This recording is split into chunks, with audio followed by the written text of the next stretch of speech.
마음의 문을 여는 바다. 탈무드의 마음. 탈무드란 위대한 연구 또는 위대한 학문이란 의미를 가지고 있다. 5천여 년의 기나긴 순환의 역사를 지내온 유대 민족의 영혼이라고 말할 수 있다. 유대인은 탈무드를 바다라고 부른다. 이 거대한 바다에서 수많은 지식과 지혜를 배우기 위해 여러분 마음의 문을 열어야 한다. 위대한 새 랍비의 이야기. 내가 탈무드 신학교에 입학할 때 면접 시험에서 당신은 왜 이 학교에 들어오려 합니까? 라는 질문을 받았다. 저는 이 학교가 마음에 들어서 입학하고 싶습니다. 라고 대답하자 시험관은 이렇게 말했다. 만약 당신이 공부를 하기 위해서라면 도서관에 가는 것이 더 낫지 않겠습니까? 학교랑 공부하는 곳이 아닙니다. 그래서 나는 그 시험관에게 그렇다면 학교가 왜 필요합니까? 라고 반문하자 그 시험관이 대답했다. 학교에 입학한다는 것은 훌륭한 스승 앞에 앉는 것입니다. 그들로부터 살아있는 교본을 대면하고 배운다는 뜻입니다. 학생은 위대한 랍비나 선생을 지켜봄으로써 배우는 것입니다. 그래서 나는 탈무드에서 나오는 위대한 세 사람의 랍비를 소개하고자 한다. 랍비 힐렐. 랍비 힐렐은 2000여 년 전 바빌로니아에서 태어났다. 그가 20세쯤 되었을 무렵 이스라엘로 와서 두 사람의 위대한 랍비 밑에서 공부했다. 그 당시 이스라엘은 로마 제국의 지배하에 있었기 때문에 유대인의 생활은 아주 힘들었다. 그는 생계를 유지하기 위해 벌이에 나섰지만 하루에 겨우 동전 한 입밖에 벌 수 없었다. 그나마도 그 동전 한 입의 반은 최저 생활을 유지하기 위한 생계비로 나머지 반은 수업료로 남겨두어야만 했다. 어떤 날은 일자리조차 얻지 못한 채 한 잎의 동전마저도 벌 수 없는 날이 많았다. 하지만 어떻게 해서라도 강의만은 듣고 싶어 학교 지붕 위로 올라가서 굴뚝에 귀를 대고 강의를 들었다. 그러다가 어느새 잠이 들었고 마침 한겨울에 쏟아지는 눈이 잠든 그의 몸을 덮어버리고 말았다. 다음날 아침 강의는 다시 시작되었다. 그런데 교실 안이 여느 때보다 어두워 보여 학생들이 천장을 바라보니 지붕의 채광창이 어떤 사람에 의해 가려져 있음을 알게 되었다. 그들은 의식을 잃은 힐렐을 데려다 따뜻한 방에 눕혔다. 그리고 얼마 후 힐렐은 깨어났고 이 일로 인해 그의 수업료는 면제되었다. 그 이후부터 유대 학교에서는 수업료를 받지 않게 되었다. 힐렐의 이 일화는 가장 널리 알려져 있으며 그리스도의 말씀 가운데도 힐렐의 말을 그대로 인용한 것이 많다. 힐렐은 머리가 좋았고 점잖았으며 예의 바른 사람이었다. 그는 나중에 랍비의 대승정이 되었다. 한 번은 로마인이 찾아와서 그에게 말했다. 내가 한쪽 다리로 서 있는 동안 유대인의 학문을 모두 말해보시오. 힐렐은 그 로마인에게 점잖게 말했다. 자신이 하기 싫은 일을 남에게 강요하지 마시오. 또 어떤 사람들은 힐렐을 화나게 하는 내기를 했다. 유대인들은 안식일을 경건하게 지낸다. 안식일은 금요일 해질 무렵부터 토요일 해질녘까지의 만 하루를 몸과 마음을 깨끗이 하고 특별한 음식을 준비했다가 먹곤 한다. 이날은 일도 하지 않고 절대로 불을 사용하지 않는다. 힐렐이 안식일을 준비하려고 금요일 낮에 목욕을 하고 있는데 누군가가 문을 두드렸다. 힐렐은 젖은 몸을 수건으로 대충 닦고 옷을 걸친 다음 문을 열고 나갔다. 그러자 힐렐을 찾아온 남자는 대뜸 물었다. 랍비님, 사람의 머리는 왜 둥근가요? 힐렐은 실없는 질문에 자세히 설명을 해주고 목욕탕으로 돌아와 다시 씻고 있는데 또 문 두드리는 소리가 났다. 흑인은 왜 피부색이 검은가요? 방금 전에 다녀간 남자가 다시 실없는 질문을 했다. 힐렐은 귀찮은 기색 없이 그 이유를 열심히 설명한 뒤 다시 목욕탕으로 돌아왔다. 또다시 문 두드리는 소리가 났다. 비슷한 실없는 질문이 5번이나 되풀이되었다. 힐렐은 그때마다 부드러운 음성으로 질문에 답해 주었다. 마지막에 그 남자는 이렇게 말했다. 당신 같은 사람은 차라리 없는 편이 더 좋았을 거요. 나는 당신 때문에 내기에서 큰 손해를 보았소. 그러자 힐렐은 조용히 말했다. 내가 인내력을 잃는 것보다 당신이 돈을 잃는 것이 낫소. 또 한 번은 힐렐이 거리를 급하게 걸어가는 것을 보고 학생들이 그에게 물었다. 선생님, 그렇게 급히 어디를 가십니까? 좋은 일을 하기 위해 바삐 가는 중일세. 라고 힐렐이 대답하자 학생들은 궁금해서 그의 뒤를 따라갔다. 그런데 힐렐은 공중 목욕탕에 들어가서 몸을 씻기 시작했다. 학생들이 의아해하며 물었다. 선생님, 이것이 그렇게 좋은 일입니까? 그러자 힐렐이 대답했다. 사람이 자신을 청결하게 하는 것은 대단한 선행이라네. 저 로마인들을 보게. 그들은 많은 동상을 깨끗이 닦고 있지만 동상을 닦기보다는 자신을 깨끗이 씻는 것이 훨씬 좋은 일이라네. 이 밖에도 힐렐은 무수히 많은 명언을 남겼다. 음미하면 음미할수록 깊은 뜻을 지닌 말들이다. 힐렐의 좋은 말. 지식을 쌓지 않는 것은 곧 자신이 갖고 있는 지식을 잃어가고 있는 것과 같다. 자신의 지위를 남에게 과시하려 사람은 이미 자신의 이름에 스스로 먹칠을 하고 있는 사람이다. 남의 입장에 서지 않고서 남을 판단하지 말라. 배우고자 하는 사람은 부끄러워해서는 안 된다. 인내심이 없는 사람은 남을 가르치는 선생이 될 수 없다. 만약 당신 주위에 훌륭한 사람이 없다면 당신 자신이 훌륭한 사람이 되어라. 당신 자신이 스스로 위해 일하지 않는다면 아무도 당신을 위해 일해주는 사람은 없다. 지금 그 일을 하지 않으면 언제 그 일을 할 수 있는 날이 오겠는가? 인생 최고의 목적은 평화를 사랑하고 평화를 추구하며 평화를 이루는 일이다. 만약 자기 자신만 생각하는 사람이 있다면 그 사람은 자기 자신을 위할 자격조차 없는 사람이다. 랍비 요하난 벤 자카이. 유대민족이 정신적으로 최대의 위기에 처했을 때 커다란 영향을 미친 랍비이다. 서기 70년에 로마인들은 유대의 예루살렘 성전을 완전히 파괴하고 유대인들을 멸망시키려 했다. 당시 유대인들은 온건파와 강경파로 나뉘어 있었는데 요하나는 평화를 사랑하는 온건파였다.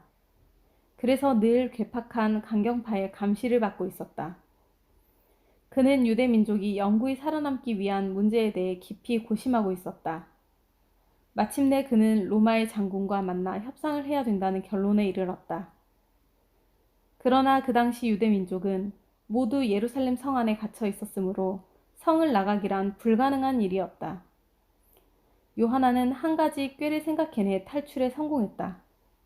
그는 위대한 랍비였고 대승정이었기 때문에 위독한 병에 걸린 환자로 가장하자 많은 사람들이 병문안을 왔다. 얼마 뒤 그가 위독하다는 소문이 돌고 마침내 그가 죽었다는 소문이 성 안에 퍼졌다. 그의 제자들은 그를 관 속에 넣은 뒤 예루살렘 성 안에는 묘지가 없으므로 성 밖에 매장할 수 있는 허가서를 얻었다. 그러나 강병파의 경비병은 랍비 요하나의 죽음을 의심하여 칼로 시체를 찔러보겠다고 나섰다. 그 당시 유대인들의 전통에는 시체를 눈으로 직접 볼 수 없기 때문에 시체를 직접 확인할 길이 없었다. 그래서 경비병은 칼로 시체를 직접 찔러보려 했던 것이다. 그의 제자들은 돌아가신 분을 모독하는 행위라고 결사 반대하여 무사히 강경파의 경비망을 통과하여 로마군 전선으로 갈 수 있었다. 그런데 전선에 이르렀을 때 로마 병사 역시 관을 칼로 찔러 시체를 확인해 보려 했다. 그의 병사들은 소리쳤다. 만약 로마의 황제가 죽었어도 칼로 관을 찌르겠소? 우리는 모두 무장도 하지 않은 사람들이오. 그리하여 마침내 전선을 통과할 수 있었다. 관에서 나온 요하나는 로마군 사령관과의 면담 요청이 받아들여져 드디어 사령관 앞에 서게 되었다. 그는 사령관의 눈을 똑바로 쳐다보면서 말했다. 나는 당신에게 로마 황제에 대한 것과 같은 경의를 표하는 바입니다. 사령관은 황제와 같은 경이라는 말에 황제를 모독한다고 화를 냈다. 내 말을 들으십시오. 당신은 틀림없이 다음 로마 황제가 될 것입니다. 라고 요하나는 자신있게 말했다. 대담한 한 유대인의 말뜻을 알아차린 사령관은 그의 청을 들어보기로 하고 물었다. 자, 당신이 위험을 무릅쓰고 나를 찾아온 이유가 무엇인지 말해보시오. 네, 단 한 가지의 부탁이 있습니다. 요하나는 부탁할 것이 한 가지만 있다고 말했다. 만약 여러분이 요하나니었다면 과연 무슨 부탁을 했을지 생각해보자. 요하나의 처능은 다음과 같았다. 교실 한 칸이라도 좋으니 학교를 하나 만들어 주십시오. 10명 정도의 랍비가 들어갈 수 있는 정도면 충분합니다. 그리고 어떠한 일이 있더라도 그 학교만은 파괴하지 말아 주십시오. 그는 머지않아 로마군이 예루살렘 성에 진입해서 모든 것을 다 파괴해 버릴 것이라는 것을 예견하고 있었다. 하지만 유대인들이 학살을 당하더라도 학교만 있다면 유대인의 전통은 학교를 통해 살아남을 수 있다고 확신했기 때문이다. 요하나의 부탁이 사선을 넘어온 것에 비해 별것이 아니라고 생각한 사령관은 쉽게 승낙했다. 얼마 후 로마의 황제가 죽고 요하나의 말처럼 사령관이 황제가 되었다. 그리하여 새로운 황제는 랍비와의 약속대로 학교만 남겨두라는 명령을 내렸다. 그때 남은 작은 학교가 전쟁의 혹독한 파멸 속에서도 유대인의 전통과 예지를 이어올 수 있었으며 유대인의 생활 양식도 지켜올 수 있었다. 유대인의 제단에는 금속을 절대 사용하지 않는다. 오직 돌만을 사용한다. 왜냐하면 금속은 무기를 만들 수 있기 때문이다. 제단이란 신과 인간 사이의 평화를 가져다 준 존재이며 동시에 신과 인간 사이를 연결하는 상징이다. 즉 무생물인 돌이라도 신과 인간을 이어줄 수 있다는 것이다. 그러므로 요하나는 이렇게 말했다. 당신은 인간이기 때문에 남편과 아내, 나라와 나라 사이에 평화의 도구가 될 수 있을 것이다. 그 역시 다음과 같은 훌륭한 명언을 남겼다. 요하나의 좋은 말. 착한 마음을 갖는 것이 최대의 재산이다. 랍비 아키바. 랍비 아키바는 탈무드에 나오는 인물 중에서 가장 존경받는 랍비이다. 그는 유대 민족의 영웅이기도 하다. 그는 젊은 시절에 부잣집 양치기로 일했다. 그러다가 주인집 딸과 사랑에 빠지게 되어 부모의 반대에도 불구하고 결혼을 했다. 그래서 두 사람은 집에서 쫓겨난 신세가 되었다. 가난한 집안 출신인 아키바는 학교를 다니지 않았기 때문에 글을 읽지 못했다. 아내는 아키바에게 조심스럽게 말했다. 한 가지 부탁이 있어요. 부디 공부를 하시기 바랍니다. 그래서 그는 어린 아이들과 함께 학교에 다니게 되었다. 13년 동안 학교 공부를 마치고 돌아온 그는 이미 당대의 우수한 학자로서 명성을 얻고 유명해져 있었다.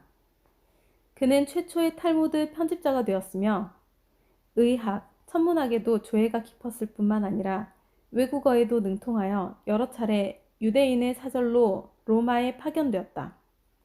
서기 132년 유대인이 로마의 지배에서 벗어나기 위해 반란을 일으켰을 때 그는 유대 민족의 정신적 지도자로 활약했다.